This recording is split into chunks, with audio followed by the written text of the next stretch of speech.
তবে আর ফোনের কথা বলবে না। আমি তোমাকে ফোন এনে দেব, তাও তুমি মিমির সাথে কথা বা দেখা করতে পারবে না বলে দিলাম।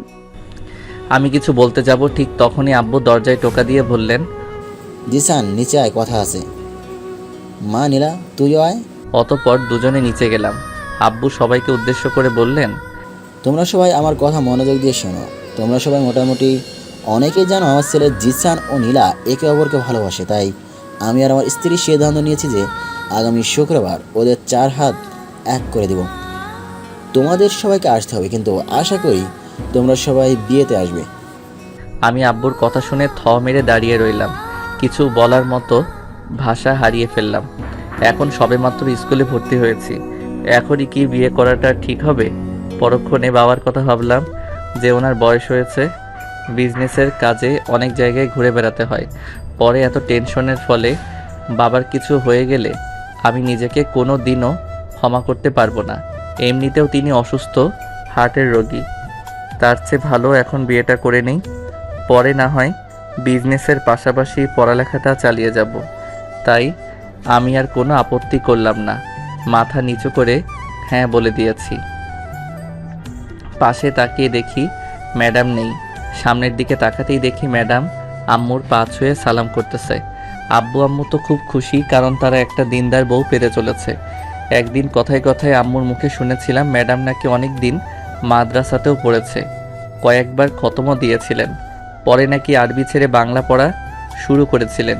কিছুক্ষণ পর সব বন্ধুরা বিদায় নিল, সেই সাথে আব্বু আম্মু বাসায় যাবে বলে মন স্থির করে বসে আছেন। তাই ম্যাডাম বললেন, মা বাবা প্লিজ আজকে থেকে যাও, কাল না হয় চলে যেও। আরে মা, আজকে আমার একটা কাজ আছে, তা কমপ্লিট করতে হবে, তাই আমাদের যেতে হবে। কি আর করার। অবশেষে মা বাবা চলে গেলেন। এখন পুরো বাড়িতে আমি আর ম্যাডাম একা রয়েছি। আমি ম্যাডামের দিকে একটা দুষ্টু হাসি দিয়ে বললাম, হি হি, এখন কি করব? কি করব মানে? গল্প করব আর তোমাকে পড়াবো।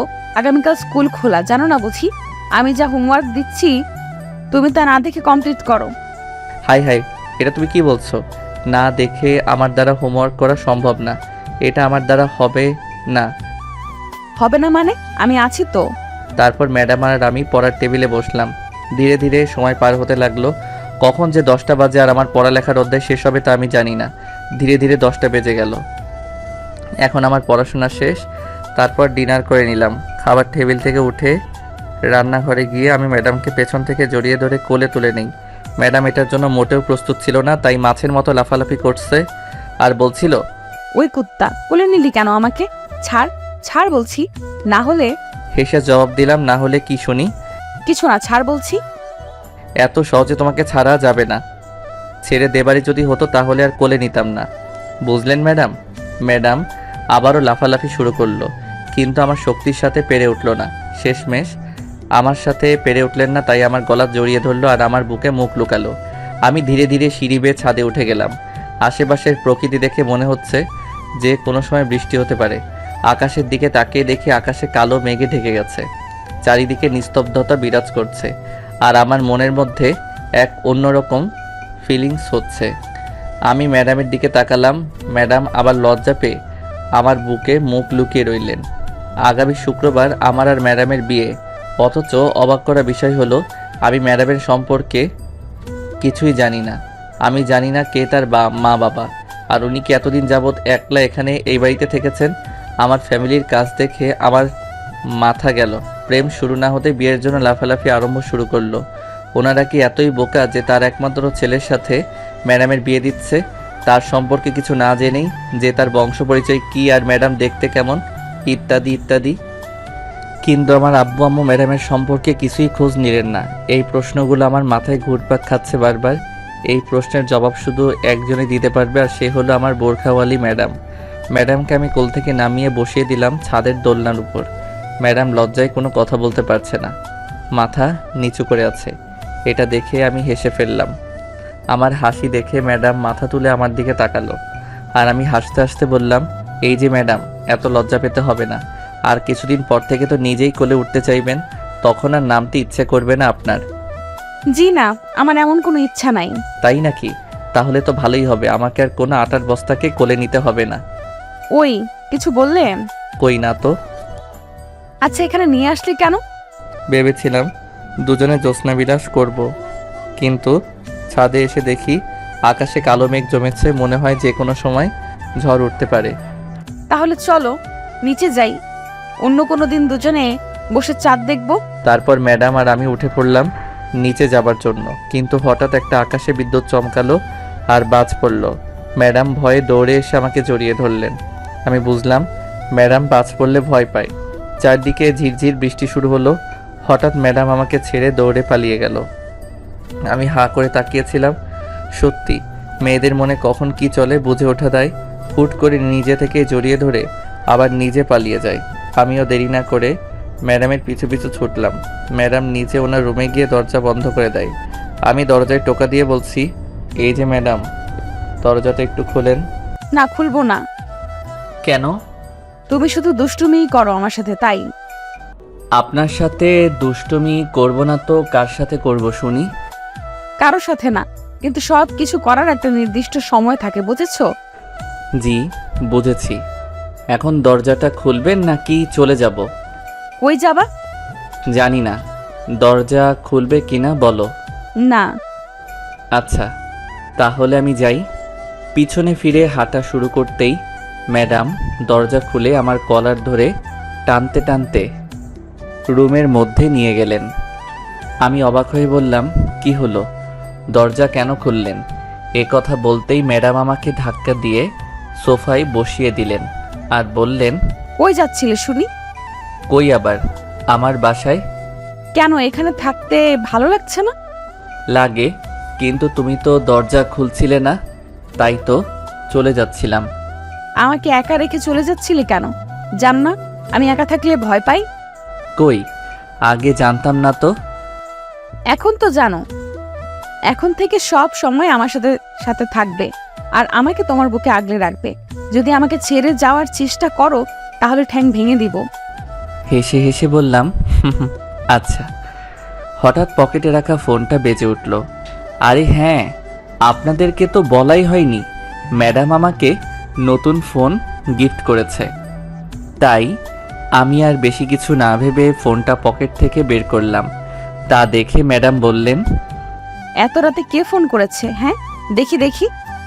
আরে ওয়েট, দেখছি কে ফোন করলো এত রাতে। তারপর কলটি রিসিভ করতেই ওপাশ থেকে মেয়েলি গলায় কান্নার গুনগুন আওয়াজ ভেসে আসছে। আমি অবাক হয়ে হ্যালো বললাম, কিন্তু ওপাশ থেকে শুধুই কান্নার শব্দ শোনা যাচ্ছে।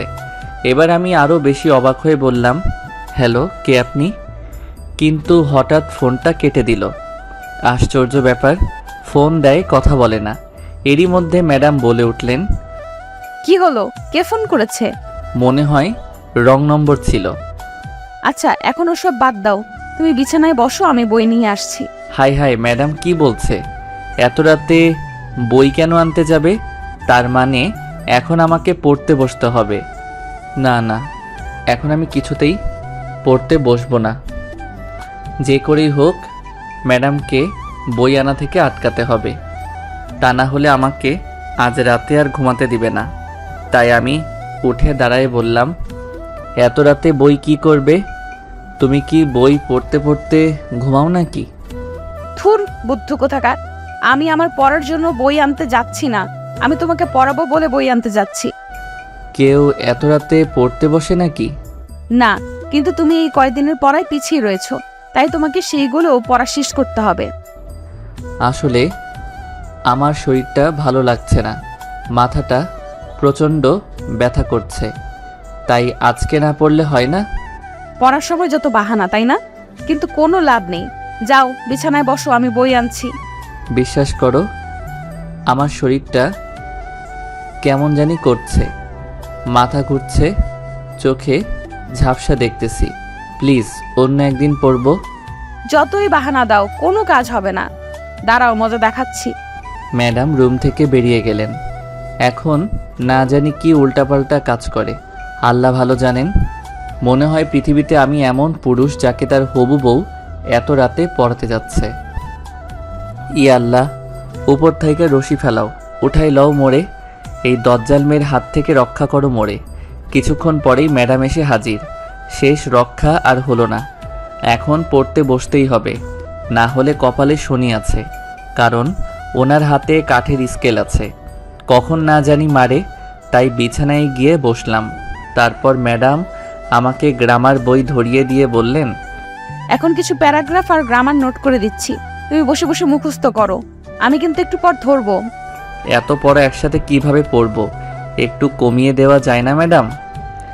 আমার হাতে কি এটা দেখেছো? মেরে পিঠের ছাল তুলে দিব। যদি পড়া ভুল হয় তাহলে 10টা করে বেতের বাড়ি দিব। স্কেল নাড়িয়ে নাড়িয়ে কথাগুলো বললেন। স্কেল দেখে আমি ঠান্ডা। পড়তে বসলাম। 1 ঘন্টা পর পড়া ধরলেন। ভাগ্য ভালো যে সব পড়া দিতে পারছি, তাই আর মার খেতে হলো না। গুড, এইভাবে প্রতিদিন পড়লে পরীক্ষায় ভালো ফলাফল করতে পারবে। কি বলছো এসব? এভাবে প্রতিদিন পড়লে পাগল হতে বেশি দিন সময় লাগবে না? চিন্তা করো না, পাগলটাকে সামলানোর জন্য আমি আছি। সেটাও আরো বেশি চিন্তিত বিষয়। ওই কি বললে? কই কিছু না তো। আচ্ছা শুয়ে পড়ো, কাল আবার এখান থেকে আমাদের স্কুলে যেতে হবে। আমি হ্যাঁ বললাম। তারপর আমি আর ম্যাডাম বিছানায় শুয়ে পড়লাম। ম্যাডাম মাঝখানে একটা কোলবালিশ রেখে দিলেন। আমিও তেমন কিছু না মনে করে ঘুমিয়ে গেলাম।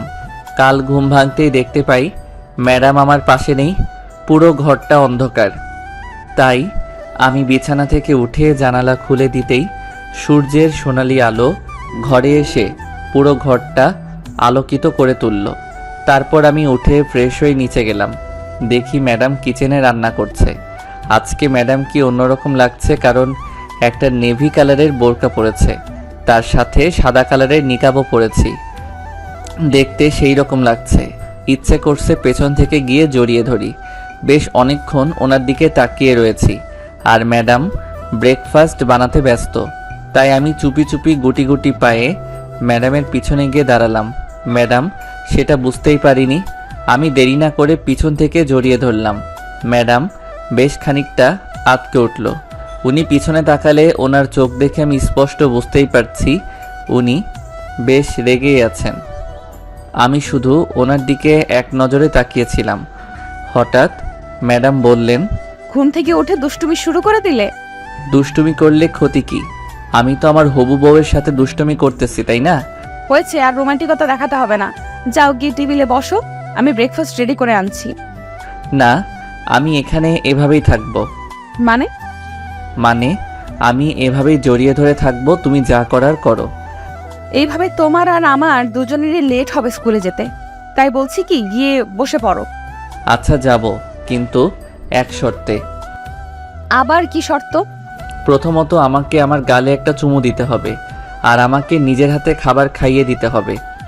আইসে, যাও তো, যত সব আদিক্ষেতা, পারবো না কিছু করতে।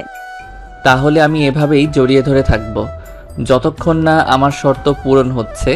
ম্যাডাম কিছু না বলে হুট করেই আমার গালে একটা চুমু বসিয়ে দিলেন। আমি এর জন্য একদম প্রস্তুত ছিলাম না। আর ম্যাডাম বললেন, প্রথমটা হয়েছে, এখন টেবিলে যাও, আমি আসছি। আমি বাধ্য ছেলের মতো তার কথায় কিচেন থেকে বেরিয়ে টেবিলে বসে রয়েছি, আর ম্যাডামের জন্য অধিক আগ্রহে বসেছিলাম কখন ম্যাডাম আসবে আর আমাকে তার হাতে খাইয়ে দিবে। হঠাৎ আমার পকেটে থাকা ফোনটা আবার বেজে উঠল। মেজাজটা খারাপ হয়ে গেল। কে আবার ফোন দিল এই অসময়ে? বিরক্তি নিয়ে ফোনটা রিসিভ করলাম। একটা অচেনা লোক বললেন, হ্যালো স্যার, আপনি কি জিসান? জি আমি জিসান। স্যার আপনি তাড়াতাড়ি ঢাকা মেডিকেলে চলে আসুন প্লিজ। কেন বলুন তো? আর আপনি কে? স্যার আমি মিমি ম্যাডামের ড্রাইভার বলছি। মিমি ম্যাডাম কাল রাতে সুসাইড করার চেষ্টা করেছে। আপনি প্লিজ তাড়াতাড়ি ঢাকা মেডিকেল চলে আসুন, তাকে এখানে ভর্তি করানো হয়েছে। কথাটা শোনা মাত্রই আমি থমকে গেলাম। এটা আমি কি শুনলাম? নিজের কানকে যেন বিশ্বাস করতে পারছিলাম না। আমি কি করব বা কি বলবো কিছু বুঝতে পারছি না। হঠাৎ সেই লোকটি আবার বলল, কি হলো স্যার, কথা বলছে না কেন? প্লিজ তাড়াতাড়ি আসুন। তারপর অনেকটা অস্পষ্ট গলায় বললাম, ঠিক আছে আমি আসতেছি, আপনি কোনো চিন্তা করবেন না। ফোনটা কেটে দিলাম। এখন ভাবছি ম্যাডামকে বলে যাব নাকি না বলা ভালো হবে, কারণ উনি যদি জানতে পারেন আমি মিমির কাছে যাব তাহলে অনেক কষ্ট পাবেন, আর আমি তার কষ্ট একদম সইতে পারবো না। না থাক, ম্যাডাম আসার আগে আমি এখান থেকে চলে যাই। তাই আমি দেরি না করে দৌড়ে গেটের বাইরে আসলাম। আমাকে দেখে গেটের দারোয়ান ফ্যালফ্যাল চোখে তাকিয়েছিল। আমার মাথায় শুধু একটাই চিন্তা, মেয়েটার কিছু হবে না তো? কেন যে মেয়েটা আমার সাথে এমন করে? আমি তো ওকে ভালোবাসি না, শুধু ভালো একটা বন্ধু ভাবি, এছাড়া আর কিছুই না।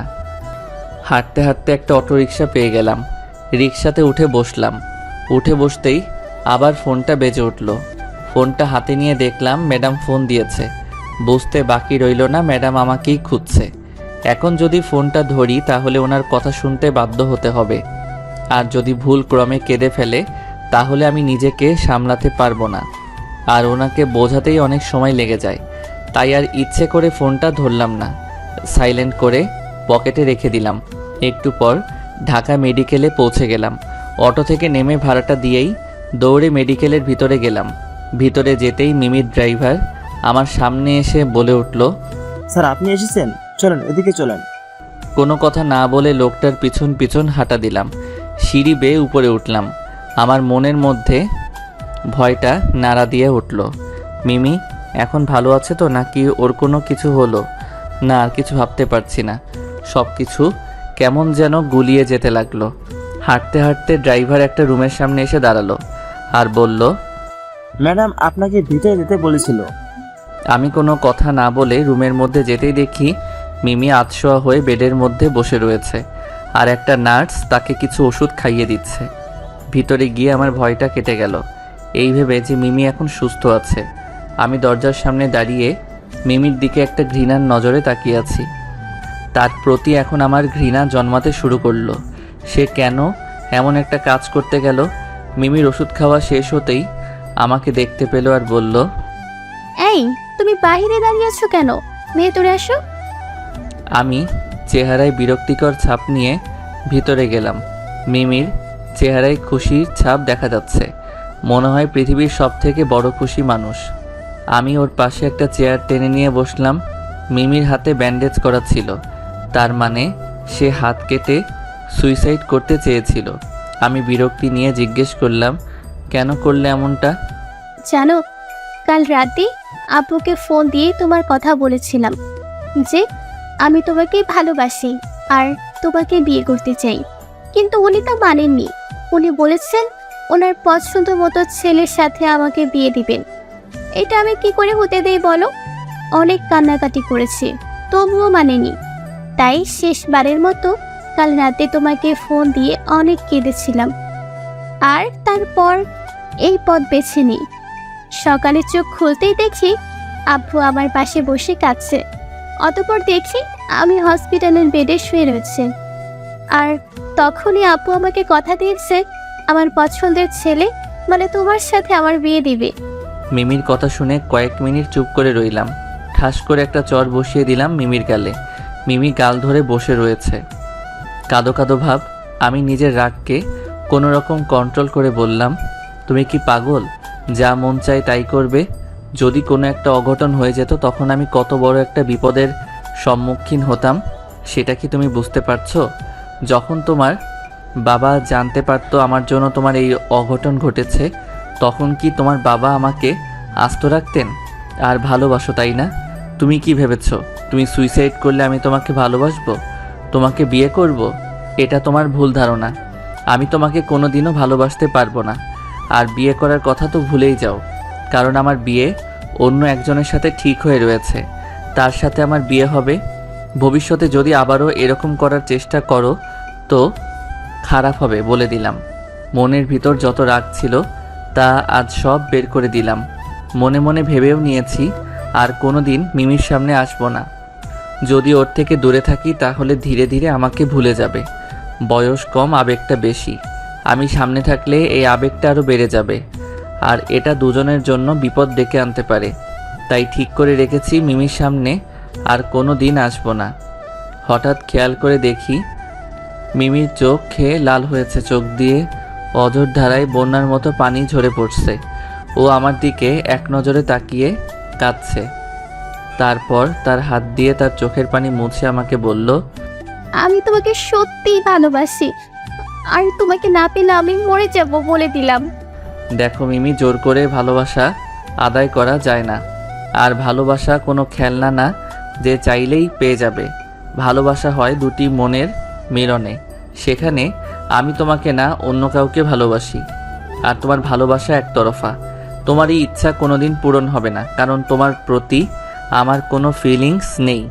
আর যেখানে ফিলিংস এবং বিশ্বাস থাকে না সেটাকে ভালোবাসা বলে না। আমি এত কিছুই বুঝি না। আমি বুঝি আমি তোমাকে ভালোবাসি আর সারা জীবন তোমাকেই ভালোবাসতে চাই। আর ফিলিংসের কথা বলছো তো, একবার ভালোবেসে দেখো, ফিলিংস এমনি এমনি জন্ম নিবে। দেখো মিমি, তুমি যেটা ভাবছো সেটা কখনো সম্ভব না। তুমি কেন বুঝতে পারছো না? আমার বিয়ে অন্য কোথাও ঠিক করা হয়েছে। এখন তোমাকে আমি কিভাবে ভালোবাসবো বলো? শুধুমাত্র তোমার জন্য তো আমি আমার মা বাবার কথা ফেলতে পারবো না তাদের ভালোবাসা থেকে বঞ্চিত হতে। তাই এসব কথা মাথা থেকে ঝেড়ে ফেলো, এতে দুজনেরই মঙ্গল। তুমি সবার ভালোবাসার কথা ভাবছো, আমার ভালোবাসার কি হবে? আমি যে তোমাকে আমার নিজের থেকেও বেশি ভালোবাসি, সেই ভালোবাসার কি হবে? আমি কি আমার ভালোবাসার মূল্য পাবো না? দেখো মিমি, ভালোবাসা কোনো বাজারের পণ্য নয় যে তুমি তার মূল্য নির্ধারণ করবে। ভালোবাসতে হলে দুটি মনের মিল থাকতে হয়। যেখানে তুমি শুধু একতরফা ভালোবাসার স্বপ্ন দেখে যাচ্ছ, যে স্বপ্ন তুমি দেখছো তা কোনো দিনও পূরণ হবার নয়। আমি জানি তোমার একটা সুন্দর মন আছে, সেখানে হাজারো ভালোবাসা আছে, কিন্তু তুমি সেটা ভুল মানুষের প্রতি প্রকাশ করছো। তুমি অপেক্ষা করো, দেখবে একদিন আমার থেকে হাজার গুণ ভালো ছেলে তোমার পিছনে পড়ে থাকবে। শুধু সেই মানুষটার জন্য অপেক্ষা করো যে তোমাকে ভালোবাসার যোগ্য। এবার মিমি কান্না থামিয়ে দিয়ে মাথা নিচু করে আছে। আমি তার চোখের জল মুছে দিয়ে আবারও বললাম, দেখো, শুধু শুধু কেঁদে লাভ নেই। এই চোখের জলের মূল্য আমি দিতে পারবো না। চোখের জল তার জন্য ফেলবে যে তোমার এই চোখের জলের মূল্য দিতে পারবে। বুঝতে পারছো আমার কথা? মিমি কোনো কথা বলল না, শুধু মাথা নাড়িয়ে হ্যাঁ সূচক জবাব দিল। মুখ লুকিয়ে নীরবে কাঁদছে। আমার আর কিছু করার নেই। আমার যতটুকু করার আমি করেছি। হঠাৎ ম্যাডামের কথা মনে পড়ল। ওনার কথা মনে পড়লেই আমার দুশ্চিন্তা বেড়ে গেল, কারণ আমি ওনাকে না বলে এখানে এসেছি। না জানি কতটা রেগে আছে ও কষ্ট পেয়েছে। আমি মিমির কাছ থেকে বিদায় নিলাম আর সোজা একটা রিক্সা নিয়ে স্কুলে চলে এলাম। এখন শিক্ষার্থীদের কোচিং চলছে। এই সময় ম্যাডাম অফিস রুমে থাকেন, তাই আমি দৌড়ে অফিস রুমের দিকে গেলাম। কিন্তু সেখানে ম্যাডাম নেই, কিছু স্যার ম্যাডাম বসে আছেন। তাই আমি স্কুল থেকে বের হলাম। তারপর পকেট থেকে ফোনটা বের করতেই আমার মাথায় আকাশ ভেঙে পড়ার মতো অবস্থা, কারণ 110টা মিস কল ম্যাডাম আমাকে দিয়েছেন। এখন টেনশনটা বেড়ে গেল, তাই দ্রুত ম্যাডামকে কল দিলাম। কয়েকবার রিং হতেই কলটি রিসিভ করলো। আমি হ্যালো বলতেই ফোনের ওপাশ থেকে কান্নার আওয়াজ শোনা যাচ্ছে। মনের ভিতর খোঁচা দিয়ে উঠল, তাই আমি আবার হ্যালো বললাম, কিন্তু আগের মতো নীরবতা বজায় রেখে কেঁদেই চলছে। হঠাৎ করে ফোনটা কেটে দিল। আমি আরও কয়েকবার ফোন দিলাম, কিন্তু ধরছে না। তাই আমি দৌড়ে গেলাম বাড়ির দিকে। কিছুক্ষণ পর ম্যাডামের বাড়ির সামনে হাজির হলাম। দৌড়ে বাড়ির ভিতরে যাচ্ছিলাম, কিন্তু পিছন থেকে দারোয়ান আমাকে ডেকে বলল, স্যার, ম্যাডাম তো বাসাতে নেই, আপনি ভিতরে কি করতে যাচ্ছেন? থমকে গেলাম আর বললাম, বাসায় নেই মানে? কোথায় গেছে তাহলে? তা তো আমি জানি না, কিন্তু দেখলাম তাড়াহুড়া করে বেরিয়ে গেল। আমি আর কথা বাড়ালাম না, সেখান থেকে চলে এলাম। এখন আমি ম্যাডামকে কোথায় পাবো এসব ভাবতেছি। হঠাৎ করে পকেটে থাকা ফোনটা বাজতে শুরু করলো। ফোনটা বের করে দেখি আম্মুর নাম্বার। কলটি রিসিভ করলাম। কি রে, কোথায় তুই? হতচ্ছাড়া, তোর জন্য বৌমা কাঁদতে কাঁদতে কি হাল করেছে দেখে যা। আজ শুধু একবার বাসায় আয়, তোর খবর আছে দেখিস। তোর আব্বুও রেগে আছে, তুই আয় শুধু বাসায়। আমি খুশি হব না দুঃখী হব বুঝতে পারছিলাম না, তবে একটু হলেও বুঝতে পেরেছি ম্যাডাম আমার উপর অভিমান করছেন, যার জন্য কান্না করছে। আমিও কি বোকা, ম্যাডামকে কিছু না বলেই মিমিকে দেখতে চলে গিয়েছিলাম। ম্যাডাম হয়তো আমাকে খুঁজতে খুঁজতে আমার বাসায় গেছেন, তাই আমিও ফোনটা কেটে রিক্সা নিয়ে বাসার সামনে এসে নামলাম। তারপর বাসার ভিতরে ঢুকলাম। ঢুকতে না ঢুকতে আম্মুর বকা ও আব্বুর ঝাড়ি শুনতে হলো। তাদের সামনে চুপ করেছিলাম।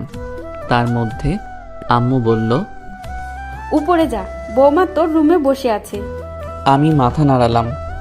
তারপর সিঁড়ি বেয়ে উপরে চলে এলাম আমার রুমের সামনে। দরজা দিয়ে একটু উঁকি মেরে দেখি ম্যাডাম জানালা ধরে দাঁড়িয়ে আছে। বুঝে গেলাম এখনও রেগে আছে। তাই আমি গুটি গুটি পায়ে এগিয়ে গেলাম। হঠাৎ ম্যাডামের গলার আওয়াজ শোনা গেল। একদম কাছে আসার চেষ্টা করবি না, বলে দিলাম। থমকে দাঁড়িয়ে রইলাম। অবাক হলাম, কারণ ম্যাডাম এখনও জানালার দিকে মুভ করে দাঁড়িয়ে রয়েছে। ম্যাডাম কি করে বুঝলেন যে আমি রুমে এসেছি? যাক, সেসব বাদ দিয়ে বললাম, সরি। এই কানে ধরলাম, আর এমনটা কোনো দিন হবে না। এবার ম্যাডাম আমার দিকে তাকালো। আমি চোখ নামিয়ে নিলাম, শরমে নয়। ম্যাডামের গরম নজর দেখে, হ্যাঁ উনি রেগে আছেন, তার চোখ দেখে বুঝতে পেরেছি। তাই আমি আবার সরি বললাম। ম্যাডাম আবার মুখটা ঘুরিয়ে নিলেন। আমি আবার বললাম, সরি বললাম তো, আর এখন হবে না। কথাটা বলেই ম্যাডামকে পেছন থেকে জড়িয়ে ধরলাম। এবার ম্যাডাম আর রাগ দেখে থাকতে পারল না। সে আমার দিকে ঘুরে আমাকে শক্ত করে জড়িয়ে ধরল। আমিও জড়িয়ে ধরলাম। কিছুক্ষণ চুপ থাকার পর ম্যাডাম বলল, জানো আমি কতটা কষ্ট পেয়েছি তোমার এরকম ব্যবহারে। আমি খুব কেঁদেছি, তোমাকে বারবার ফোন করেছি, তুমি রিসিভ করনি। কোথায় গিয়েছিলে? ম্যাডামের প্রশ্নের জবাব আমার কাছে আছে, কিন্তু ওকে বললে হয়তো কষ্ট পাবে। আমাকে একটা মিথ্যা বলতে হলো। বাহানা দিয়ে কথা ঘুরিয়ে দিয়ে বললাম, স্কুলে যাবে না নীলা? এখন তো অনেক সময় আছে। না, আজকে যাব না। আজকে তুমি আর আমি শপিং করতে যাব। আমাদের বিয়ের কিছু কেনাকাটা করতে হবে। ম্যাডামের কপালে চুমু খেয়ে বললাম, যথা আজ্ঞা ম্যাডাম, আপনি যেমনটা বলবেন ঠিক তেমনটাই হবে। ম্যাডাম আমার বুকে কিল মেরে বলল, আমার বরটা দেখে আমাকে খুব ভালোবাসে। নিজের জীবনের থেকেও বেশি ভালোবাসি।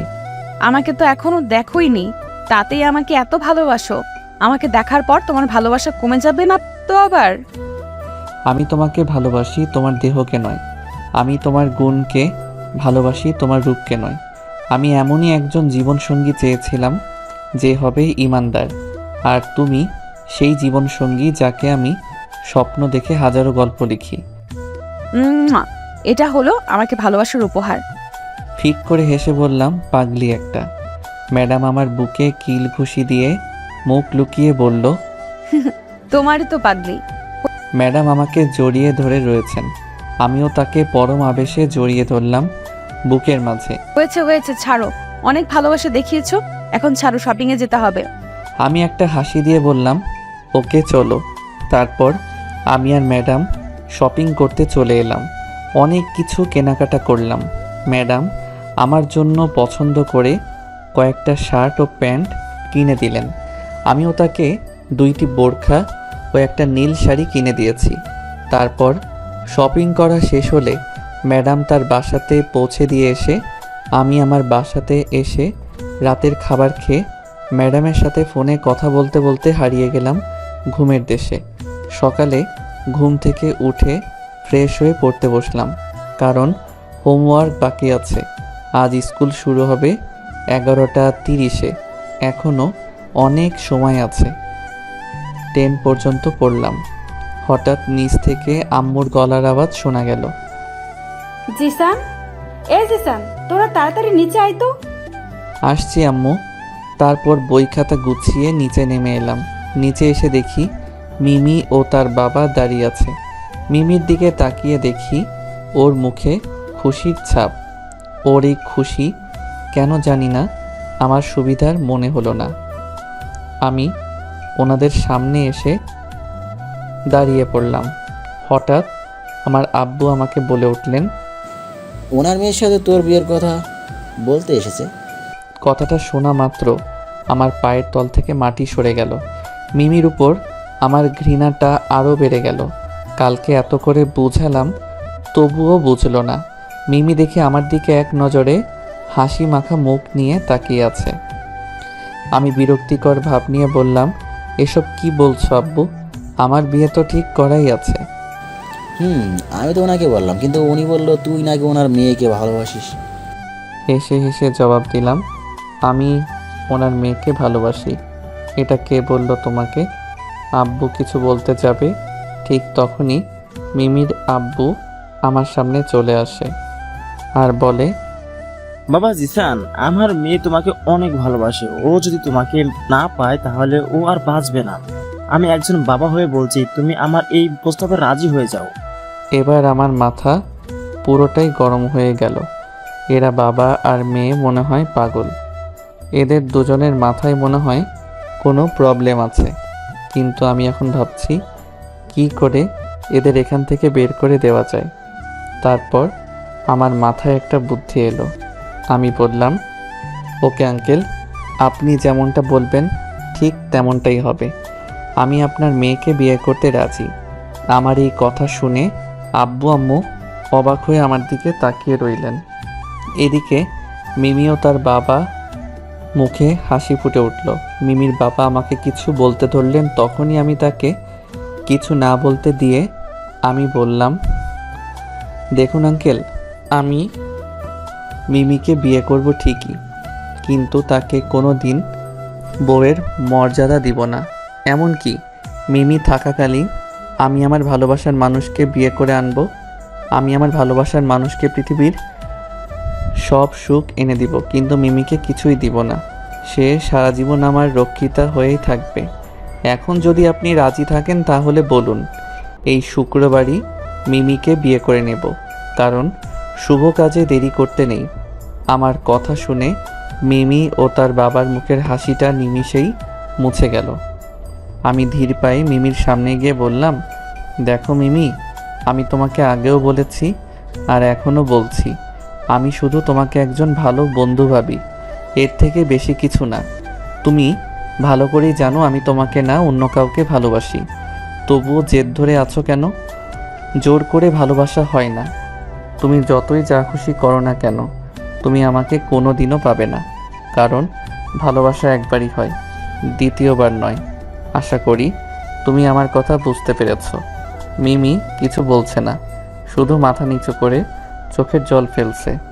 আর মিমির বাবা মিমিকে ধরে আস্তে আস্তে ঘর থেকে বাইরে বেরিয়ে গেলেন। আমি আব্বু ও আম্মু ওদের যাওয়ার দিকে এক নজরে তাকিয়েছিলাম। হঠাৎ আব্বু বলে উঠল, তোকে আমার স্কুলে পাঠানোই বলেছে, আগে যদি বিয়ে দিয়ে দিতাম তাহলে আজ এই দিন দেখতে হতো না। আমি চুপ করে আছি, কিন্তু আম্মু চুপ করে থাকতে পারল না। আম্মু বলল, তুমি চুপ থাকো তো, ওর কি দোষ? ও যাকে ভালোবাসে তার সাথে তো ওর বিয়ে ঠিক করে রেখেছি, এটা জান না সত্ত্বেও মেয়েটা ওকে ভালোবাসে। এখানে আমার ছেলের কি দোষ শুনি? আব্বু আর কোনো কথা বললেন না। আম্মুর ধমক খেয়ে চুপ হয়ে গেলেন। এবার আব্বু হেসে হেসে বললেন, যা স্কুলে যা, দেখ তোর হবু বউ কি করে। আমি অবাক হয়ে আব্বুর দিকে তাকিয়ে রয়েছি। আম্মুও হাসছে। ব্যাপার কি? আমি অবাক স্বরে বললাম, মানে কি বলছো এসব? মানে এতক্ষণ যা কথা হচ্ছিল তা তোর হবু বউ শুনে ফেলেছে? কি বলছো এসব? ও কিভাবে শুনলো? তোর আব্বু ফোন করে সব শুনিয়ে দিয়েছে। এতক্ষণ তুই যা যা বললি তা সব কিছু শুনে নিয়েছে। হায় আল্লাহ, কি করছে? এসব কাজ করার কি কোনো মানে হয়? এখন না জানি আমার কি হাল করে ছাড়ে আল্লাহ ভালো জানেন। আমি আর কিছু না বলে সোজা আমার রুমে চলে এলাম। আর সব কিছু রেডি করে ফোনটা হাতে নিতেই টুংটাং মেসেজ আসলো। বুঝলাম এটা ম্যাডামের কাজ, তাই মেসেজগুলো সিন করলাম। সেখানে লেখা আছে, দিঘির পাড়ে চলে আয়, স্কুলে যেতে হবে না। মেসেজটা দেখে আমার কলিজার পানি শুকিয়ে গেল। দিঘির পাড়ে এই সময় কেন আবার? না জানি আজ আমার কপালে কতই দুঃখ আছে। ম্যাডাম যে রাগী এসব ভাবতেছি, এরই মধ্যে আবার টুং করে মেসেজ আসলো। তাতে লেখা ছিল, যদি 5 মিনিটের মধ্যে না আসিস তাহলে তোর কপালে খারাপই আছে। বুঝতে পারছি ম্যাডাম রেগে আছে, তাই যত তাড়াতাড়ি সম্ভব আমি দিঘির পাড়ে গেলাম। আমাদের বাসা থেকে মাত্র 3 মিনিটের রাস্তা, তাই পৌঁছাতে বেশি সময় লাগলো না। কিন্তু ম্যাডামকে কোথাও খুঁজে পাচ্ছি না। হঠাৎ চোখ পড়ল একটি গাছের ছায়াতলে। গাঢ় নীল রঙের বোরখা পরে কেউ বসে আছে। আমার বুঝতে বাকি রইল না যে এটা ম্যাডাম। দৌড়ে গেলাম ম্যাডামের সামনে। এইটুকু দৌড়াতে হাঁপানি উঠে গেছে, তাই একটু দাঁড়িয়ে দম নিচ্ছি। আর কি, ম্যাডাম আমাকে দেখে উঠে দাঁড়ালেন। ওনার চোখ দেখে বুঝে গেছি খুব রেগে আছে। আজ আর আমার রক্ষা নেই। ম্যাডাম ধীর পায়ে আমার দিকে এগিয়ে আসলেন আর বললেন, কি বলছিলি? মিমির আব্বুকে মিমিকে বিয়ে করবি, রক্ষিত করে রাখবি, তাই না? বিয়ে করার খুব শখ হয়েছে, তাই না? তারা তোর শখ মেটাচ্ছি আমি। কথাটা বলেই ম্যাডাম আশেপাশে কি জানি খুঁজতে লাগলো। আমি যা বুঝতে পেরেছি তা হলো উনি আজকে আমাকে ধোলাই করবে, তাই মনে হয় আশেপাশে লাঠি খুঁজছে। ম্যাডাম একটা লাঠি নিয়ে আমার সামনে আসলো। ভয়ে আমার গলা শুকিয়ে গেল। ওটা দিয়ে যদি মারে তাহলে আমি সোজা পরপারে চলে যাব। তাই বাঁচার জন্য বললাম, আরে আরে কি করছো? আমি তো ওসব মিমি আব্বুকে রাগের মাথায় বলেছিলাম। আর যা বলেছিলাম তা ঠিকই বলেছি, কারণ কোনো মেয়েই চাইবে না কারো রক্ষিতা হয়ে থাকতে।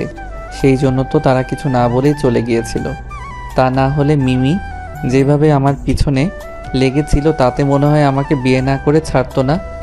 তবুও তুই ওকে বিয়ে করার কথা বললি কেন? তোকে এর জন্য শাস্তি পেতে হবে। আমি একটু ঢং দেখিয়ে বললাম, আরে বাবু এমন করো না প্লিজ। তুমি তো জানো আমি তোমাকে ছাড়া আর কাউকে ভালোবাসি না। বিয়ে তো দূরের কথা, তুমি তো আমাকে ভালোবাসো। আমাকে কষ্ট দিতে তোমার কি ভালো লাগবে বলো? চুপ, একদম ঢং করবি না। আমি তোর এই মিষ্টি কথার প্রেমে পড়ছি না, বুঝেছিস? এখন কান ধর। কি, আমাকে কান ধরতে হবে? না না, আমি পারবো না, আমার কানে ব্যথা। এটা দেখেছিস? এটা দিয়ে মারলে সব ব্যথা ভালো হয়ে যাবে। যা করতে বলছি চুপচাপ কর, নয়তো কি? আলতো করে একটা বাড়ি মেরে দিল আমার পায়ের মধ্যে। একটু ব্যথা লাগছে, তবুও এমন ভাব করলাম যেন খুব বেশি ব্যথা পেয়েছি। আর আমি অভিনয় করতে করতে বললাম, ইস, তুমি আমাকে এভাবে মারতে পারলে? তোমাকে ভালোবাসাই ভুল হয়েছে।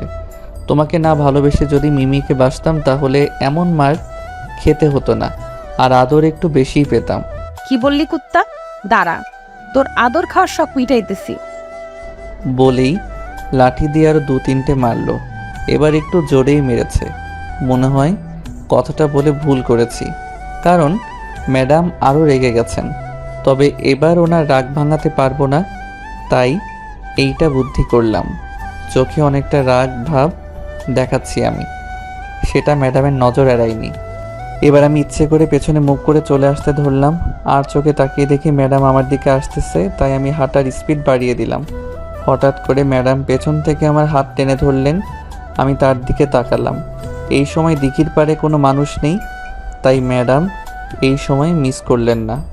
আমাকে শক্ত করে জড়িয়ে ধরলেন আর মিষ্টি সুরে বললেন, কোথায় যাচ্ছ আমাকে ছেড়ে? বুঝতে পারলাম এখন রোম্যান্স করার চান্স পেয়েছি। এটা মিস করলে চলবে না, তাই রাগের ভান করে বললাম, আমার যেখানে খুশি যাব, তাতে তোমার কি? ছাড়ো আমাকে। না, ছাড়বো না। আমাকে একা রেখে যেও না প্লিজ। তাহলে আমাকে মারলে কেন? সরি, আর হবে না। রাগের মাথায় এসব করে ফেলেছি। আর মিমির নাম বারবার মুখে আনো কেন? তুমি জানো না ওর নাম শুনলে আমার মাথা ঠিক থাকে না? আর কখনো ওর নাম মুখে আনবে না। কেন আনবো না? মিমি আমাকে তোমার থেকে বেশি ভালোবাসে। এখন আমি ওর কাছে যাব, ছাড়ো আমাকে। এ কথা শোনার পর ম্যাডাম আমাকে আরও শক্ত করে জড়িয়ে ধরলেন আর কাঁদো কাঁদো গলায় বললেন, আমি তোমাকে আমার নিজের থেকেও বেশি ভালোবাসি। প্লিজ আমাকে ছেড়ে যেও না। ম্যাডাম এবার আমার বুক থেকে মাথা তুললেন। আমি দেখলাম তার চোখ দিয়ে অশ্রু গড়িয়ে পড়ছে। তার চোখের পানি আমি একদম সহ্য করতে পারি না। এটা তো আমি চাইনি, তাই আমি তার চোখের পানি হাত দিয়ে মুছে দিলাম। ম্যাডাম আমার দিকে এক নজরে তাকিয়ে আছে। আমি ম্যাডামকে বললাম, তো আমাকে এতক্ষণ মারলে, এবার একটু আদর করো। কি করব? আমার গালে একটা চুমু দাও। ইস, শখ কত! দেবে না চলে যাব? না, দিচ্ছি তো। দাও। ম্যাডাম যেহেতু আমার থেকে খাটো, তাই আমার পায়ের উপর পা রেখে দাঁড়ালেন আর 2 গালে 2টো চুমু দিলেন, আর শেষটা কপালে দিলেন আর বললেন, এবার খুশি তো? কিন্তু তুমি বারবার আমার গালে চুমু দাও কেন? সেটা বিয়ের পর জানতে পারবে কেন তোমার গালে চুমু দেই। আচ্ছা, কিন্তু আমাকে আজ স্কুলে যেতে দিলে না কেন? দরকার আছে তাই। কি দরকার শুনি? একটু পরে জানতে পারবে, এখন চলো। কোথায়? গেলেই জানতে পারবে, এখন চলো তো। আর কথা বাড়ালাম না, ম্যাডামের হাত ধরে হাঁটা শুরু করলাম। দিঘির পাড় থেকে মেন রাস্তায় এসে একটা রিকশাতে চড়ে বসলাম। কিন্তু অবাক করা বিষয় হলো, ম্যাডাম আমার হাত ধরেছেন তো ধরেছেন, তা আর ছাড়ার নাম নিচ্ছেন না। এমন মনে হচ্ছে যে আমাকে ওনার কাছ থেকে কেউ কেড়ে নিচ্ছে, আর উনি আমাকে তার সর্বশক্তি দিয়ে আটকিয়ে রাখার চেষ্টা করে যাচ্ছেন। হঠাৎ করে রিকশাটা একটা শপিং মলের সামনে এসে থামলো, কিন্তু আমি এটা বুঝতে পারছি না ম্যাডাম আমাকে এখানে কেন আনলেন। তাই আমি ম্যাডামকে জিজ্ঞেস করলাম, এখানে কেন আমাকে নিয়ে আসলে? ভেতরে চলো, বুঝতে পারবে। তারপর রিকশা থেকে নামলাম। ভাড়াটা অবশ্য ম্যাডামই দিলেন, কারণ উনি ভালো করে জানে আমার কাছে এখন কোনো টাকা নাই। তারপর ভিতরে গেলাম। ম্যাডাম আমাকে কিছু পাঞ্জাবির কালেকশন দেখাচ্ছেন আর বললেন, কোনটা পছন্দ হয় তোমার? তোমার যেটা পছন্দ সেটাই আমার পছন্দ। তাই? আচ্ছা, ওয়েট। তারপর উনি আরও কিছু কালেকশন দেখতে লাগলেন, কিন্তু আমি এটা বুঝতে পারছি না উনি কেন আমার জন্য এখন শপিং করছেন। কিছু বুঝে ওঠার আগেই ম্যাডাম আমাকে একটা পাঞ্জাবির সেট ধরিয়ে দিয়ে বললেন, চেঞ্জ রুমে গিয়ে এটা পরে আসো। কেন? আমি বলছি তাই। কি আর করবো, চেঞ্জ করে আসতে হলো। পাঞ্জাবিটা খুব সুন্দর মানিয়েছে, আর পাঞ্জাবিটা নীল ও আকাশি রঙের। ম্যাডামের বোরখার রঙও আমার পাঞ্জাবির রঙ একই। চেঞ্জ করে আসার পর ম্যাডাম আমাকে দেখে বললেন, বাহ, খুব সুন্দর দেখাচ্ছে তো তোমাকে। হয়েছে, এখন বলো এটা কিসের জন্য কিনেছো? একটু পরেই বুঝতে পারবে। আমি আর কথা না বলে চুপচাপ ম্যাডামের কর্মকাণ্ড দেখতে লাগলাম। তারপর আমরা মল থেকে বেরিয়ে এলাম এবং ম্যাডাম আগের মতোই আমার হাতটা ধরে রইলেন। অতঃপর ম্যাডাম একটা রিকশা ডাকলেন। তারপর আমি আর ম্যাডাম রিকশাতে চড়ে বসলাম। রিকশাওয়ালা ম্যাডামকে বললেন, কোথায় যাবেন ম্যাডাম? আপনি চালান, আমি যেখানে থামতে বলবো সেখানেই নামিয়ে দিবেন। আচ্ছা। বলেই বেটা রিকশা চালাতে লাগলো। হয়তো সে বুঝতে পেরেছে, হয়তো জায়গার নাম বললে আমি চিনে ফেলবো। কিছু দূর যেতেই ম্যাডাম থামতে বললেন। বুঝতে পারলাম এখানেই নামতে হবে। তারপর ভাড়া মিটিয়ে দিলেন ম্যাডাম। পাশে তাকিয়ে দেখি আমার ছেলেবেলার বন্ধু রাকিব ও হৃদয় দাঁড়িয়ে আছে। দুজনে আমার সামনে এসে একসাথে বলল, মামা শেষ পর্যন্ত কাম বাড়ি দিয়ে দিলি? ওদের কথার মানে আমি বুঝতে পারলাম না। অনেকদিন পর দেখা হলো, হালকা গলা না মিলিয়ে কী সব আবোল তাবোল বলছে। কিছু বুঝতে না পেরে হেসে হেসে বললাম, তোরা কি পাগল হয়েছিস? কী সব বলছিস? কী সব আবোল তাবোল বলছিস? পরক্ষণে রাকিব বলল, আবুল তাবুল কিরে মামা, তলে তলে তো কাম বাড়ি দিয়ে দিছো, আমাদের একটা বারও জানানোর প্রয়োজন মনে করলে না? কি বলছিস এসব? আমি তো কিছুই বুঝতে পারছি না। হঠাৎ করে পেছন থেকে কেউ একজন বলে উঠল, মানেটা আমি বলছি। পিছনে তাকিয়ে দেখি আমার আব্বু আর আম্মু। আমি ভাবছি তারা কিভাবে জানলো আমি এখানে। আব্বু, তোমরা এখানে কি করছো? আমরা এখানে তোর জন্য এসেছি। আমরা এখানে না আসলে কাজটা সম্পূর্ণ হবে কিভাবে? মানে বুঝলাম না, কি বলছো এসব? সব কিছু একটু ভেঙে বলবে? কি করো, কথার আগামাথা কিছু বুঝতে পারছি না। পাশে তাকিয়ে দেখ। আমি ডান দিকে তাকিয়ে দেখি একটা সাইনবোর্ড, সেখানে লেখা রয়েছে কাজী অফিস। কয়েক মুহূর্ত আমি সেদিকে তাকিয়েছিলাম। কি বলবো কিছু বুঝতে পারছি না। হঠাৎ করে ম্যাডাম আমাকে ধাক্কা দিয়ে বললেন, ওই, ওভাবে হা করে ওদিকে তাকিয়ে কি দেখছো? কিছুটা ভুরু কুচকে জবাব দিলাম, এসবের মানে কি? মাঝখান থেকে আব্বু বলে উঠল, মানেটা আমি তোকে বলছি শোন। কাল রাতে বৌমা আমাকে ফোন দিয়েছিল, আর ওকে নাকি একটা লোক ফোন দিয়ে হুমকি দিয়েছে তোর জীবন থেকে সরে যেতে।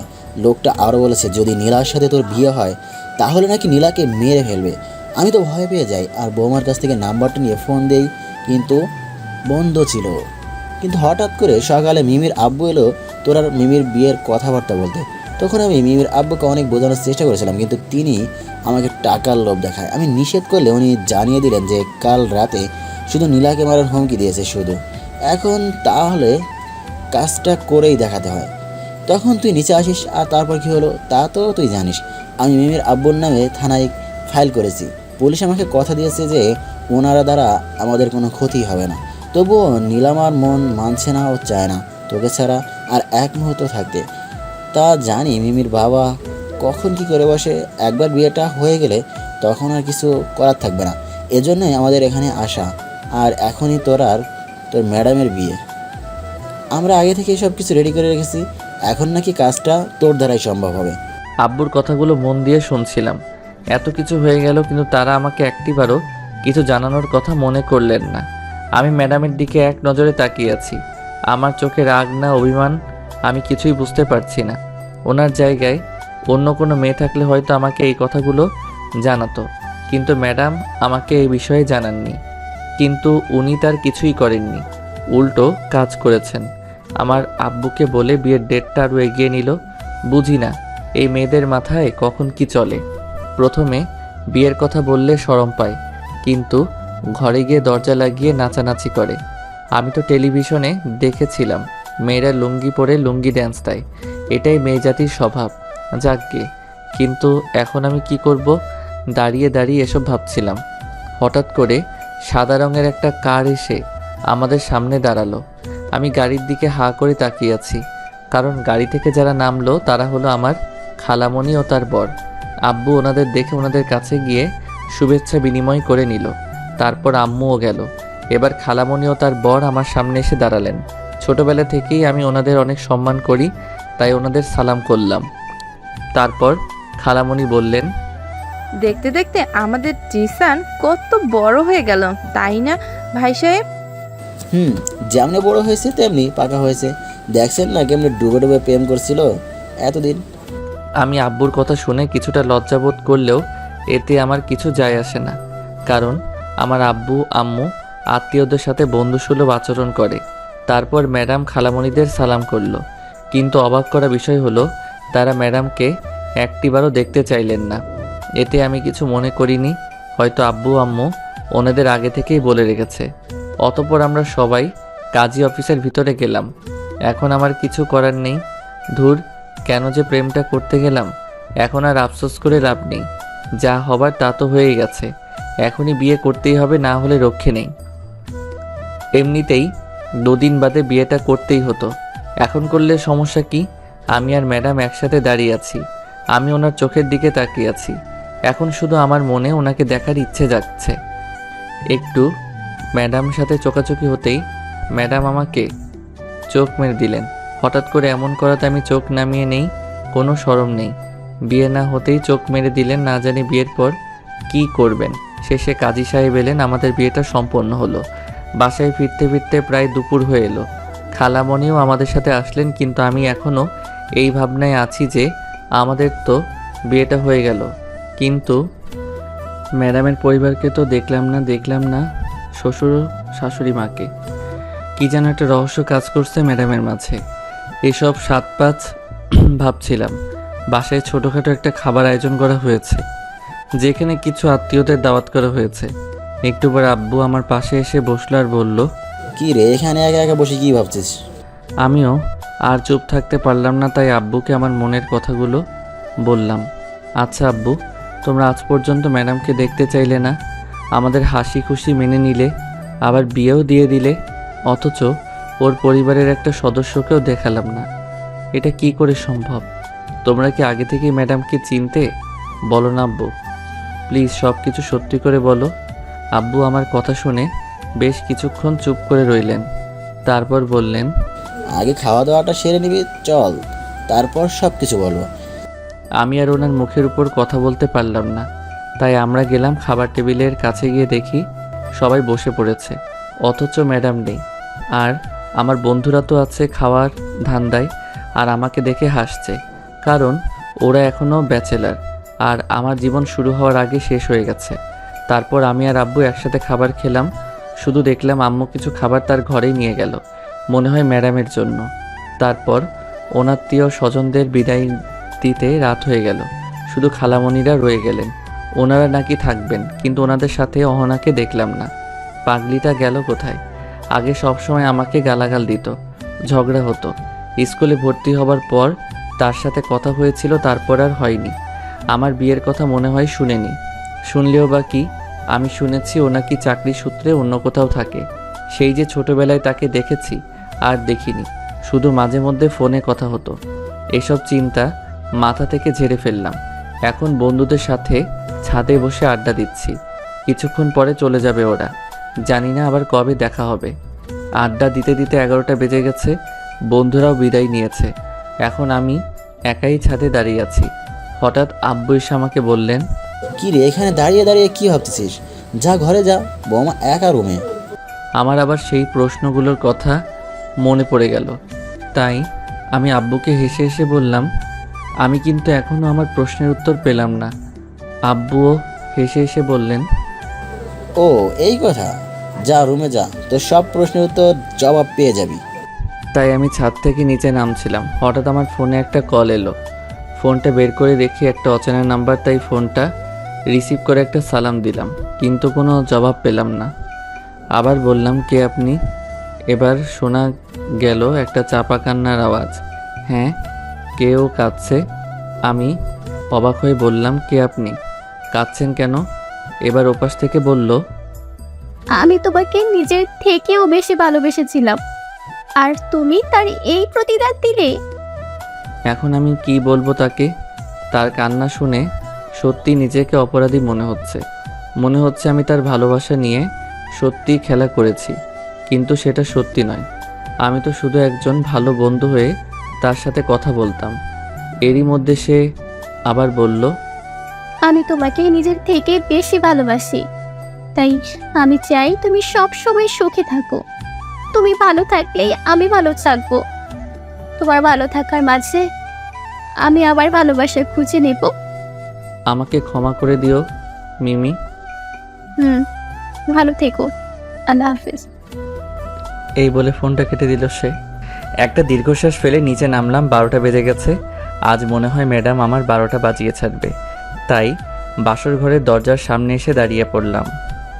আবার ফোনটা বেজে উঠল। দেখি অহনা, আমার খালামণির মেয়ে মানে অহনা ফোন দিয়েছে।